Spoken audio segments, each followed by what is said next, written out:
coucou à tous, alors je vous fais une vidéo parce que je suis sortie, ça y est, de mon deuxième rendez-vous au CHU de Bordeaux, l'hôpital Saint-André, pour faire ma deuxième série de vaccins, donc pour l'Inde. Donc la dernière fois j'avais fait la rage, l'encéphalite japonaise et la rougeole, parce qu'apparemment je n'étais pas à jour. Et là du coup j'ai dû faire le deuxième, donc la deuxième injection pour la rage, l'encéphalite japonaise toujours, et la typhoïde. Alors pourquoi tous ces vaccins? Parce qu'en fait je pars quand même presque 2 mois, donc c'est quand même plus prudent de les faire. Surtout que ma mission de volontariat va être un petit peu olé olé, je vous en parlerai plus tard, donc au moins comme ça là je suis vraiment tranquille. Ce que je voulais vous dire, c'est que clairement ça représente un coût quand même, les vaccins. Là vous voyez, j'ai encore payé 200 € alors que l'autre fois j'ai payé 173 €. Donc sachant qu'ils sont quand même moins chers que si j'étais allée en pharmacie, il paraît.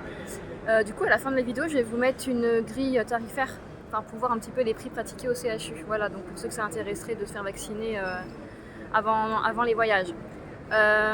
Voilà, et du coup au moment de payer en fait la fille du secrétariat elle était hyper gentille et on a commencé à discuter, donc elle a vu évidemment où je partais, donc comme bien souvent quand on parle de l'Inde on enclenche sur des discussions, et là en fait elle m'a dit qu'elle en fait elle a vécu 1 an en Inde, qu'elle a vécu à New Delhi quand elle était jeune, donc il y a 30 ans maintenant, et que c'est son pays coup de cœur aussi, parce que du coup je lui ai dit je vais en Inde, en fait c'est la 3e fois que j'y vais, c'est vraiment mon pays préféré. Enfin, que j'aime beaucoup, et du coup elle me dit que s'il y a bien un pays sur terre où elle pourrait vivre, c'est en Inde. Du coup je la regarde avec mes grands yeux, je fais ah ouais, à ce point là, pourquoi? Et elle me dit parce que j'adore en fait ce pays, c'est complètement fou en fait, et puis les femmes elles sont magnifiques avec leurs saris, et puis il y a énormément de belles choses sur place en fait, et on ne se rend pas compte que ce pays est très riche. Après par contre effectivement on a été amené à parler du système de caste, de la condition de la femme, de la gestion des déchets aussi en Inde qui est un gros souci. C'est loin d'être un pays tout rose comme vous le savez. Il y a certains qui refusent également de voyager dans ce genre de pays pour leurs valeurs démocratiques qui sont plus que limites quoi. Et j'en ai bien conscience, mais en tout cas moi justement je compte sur tous ces reportages vidéo pour vous montrer en fait les vraies facettes de l'Inde, sans forcément embellir la réalité, mais voilà, vous montrer ce qui se passe vraiment là-bas.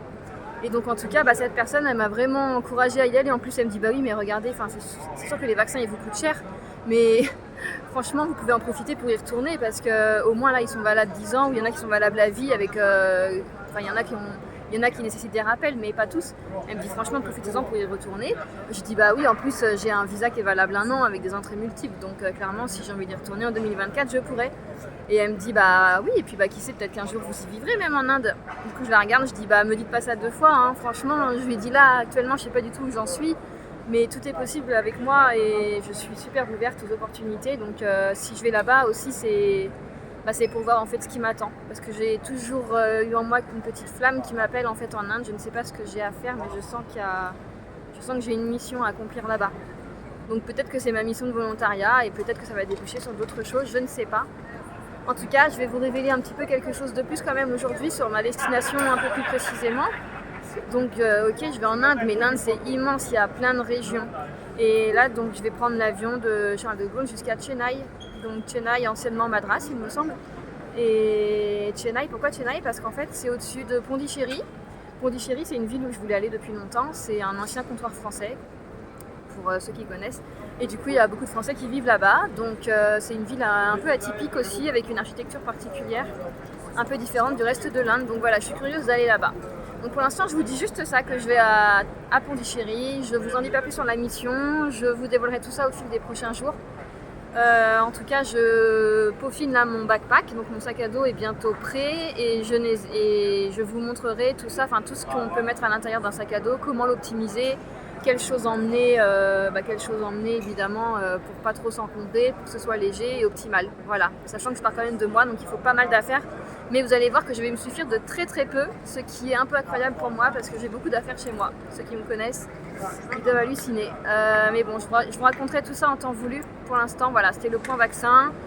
Et sur le fait que l'Inde, oui, ça m'appelle, et je ne sais pas ce qui va se passer là-bas, mais en tout cas, ce qu'il faut, c'est que j'y aille. Et j'ai hâte. Et je décolle dans quelques jours maintenant, c'est dans 1 semaine et demie. Ça arrive vite.